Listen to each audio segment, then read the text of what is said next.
Non, sur la question d'un État, deux États, mais je vais vous inviter, je vais faire de la propagande. Eric Hazan, l'éditeur Eric Hazan et moi-même, on a publié un livre qui s'appelle Un État entre le Jourdain et la mer, et aux éditions La Fabrique, accompagné d'un petit livre, accompagné d'un DVD. Moi, la position de prendre position pour deux États ou un État, qu'une association française prend une position pour deux États, un État, je ne vois pas pourquoi ne pas prendre pour 6, pour 18 États, pour 9,5 et tout. Je trouve ça autant ridicule. Je comprends très bien prendre une position pour la fin de l'occupation, qui n'est pas la fin du conflit, qui est le point de départ pour pouvoir en parler de la fin du conflit. Justement, la fin de l'occupation militaire est la condition de pouvoir parler de fin du conflit. Et si vous voulez, dans un tout petit résumé, la question des un ou deux États, et c'est justement, c'est de là que je suis parti dans cette critique dans laquelle j'entends des gens qui parlent de la Palestine et d'Israël comme si c'était deux entités. Celles-ci n'existent pas, elles existent dans les têtes de certains, c'est un wishful thinking. Dans les faits, non, dans l'ONU, il n'y a pas Palestine et Israël. Dans l'ONU, il y a Israël et des territoires occupés. Il n'y a pas Palestine. La Palestine est la Palestine à côté d'Israël, autant que titre, j'y vais en Palestine, mission en Palestine, et dans la Palestine est une invention de Oslo avec les mouvements de la solidarité. C'est-à-dire la Palestine. Pourquoi Haïfa c'est pas la Palestine, Jaffa c'est pas la Palestine? Oh, puisqu'il y a une organisation, je ne sais pas, scandinave qui a décidé que Ramallah c'est la Palestine, donc Jaffa c'est pas la Palestine. Au nom de quoi? Mais les faits, si on regarde juridiquement, une seconde, la question d'un État et deux États n'est pas une vraie question. Moi, je suis un documentariste, moi, je m'intéresse à la réalité. Il y a un État,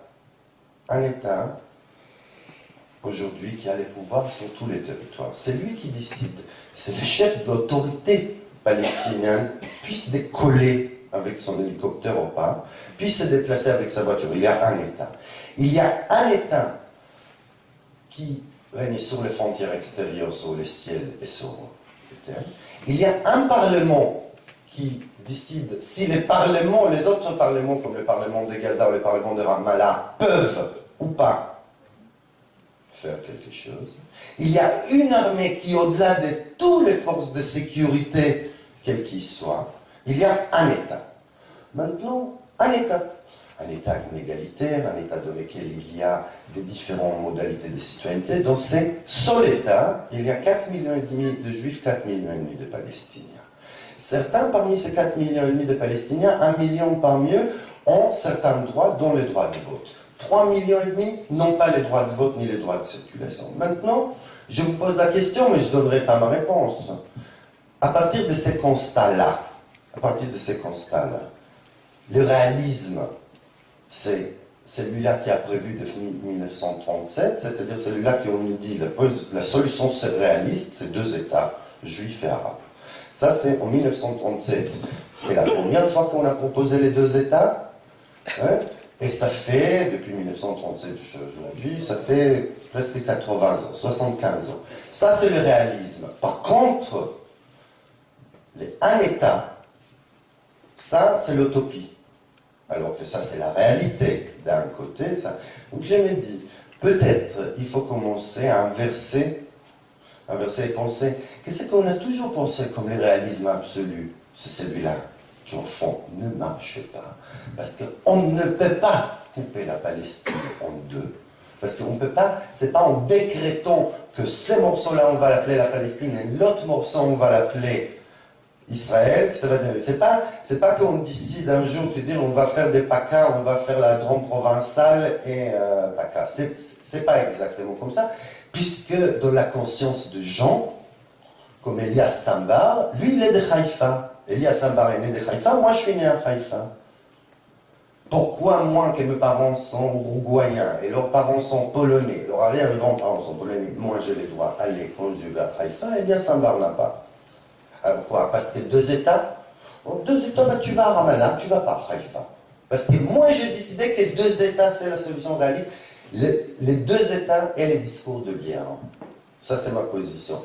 Et ça, c'est la réponse par rapport à la conscience de la société israélienne. La majorité des Israéliens ne croient pas à aucune solution au problème, puisque puisqu'on définit les problèmes à travers sa solution. Il ne croit pas qu'il peut y avoir deux États, la majorité, puisque c'est la seule solution. Alors ils vont faire de l'épuration ethnique? Mais non, mais c'est pas ça la question. J'ai conclu. Quand vous posez la question de la société israélienne, je veux poser la question.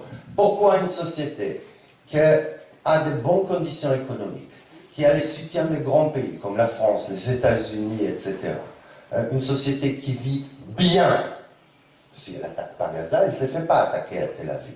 Pourquoi une société qui vit bien changerait de leadership? Et c'est pour ça, ça c'est ma réponse et ma conclusion par rapport à la question des boycotts. Tant que l'Israélien individuel ne sentira pas, lui, la conséquence directe de la politique de son gouvernement, il ne changera pas, puisqu'on vit bien en Israël. C'est un pays qui n'a pas de crise économique, c'est un pays dans lequel ça va bien, hein. On sait gérer les contestations économiques, la preuve, on fait une petite guerre avec ça. Donc tant qu'Israël aura les soutiens qui est là, tant que les Israéliens ne sentiront pas dans leur vie au quotidien les conséquences de l'occupation et les conséquences les mauvais traitements à l'égard des Palestiniens, ils ne changeront pas. Merci. Okay. Merci. Donc,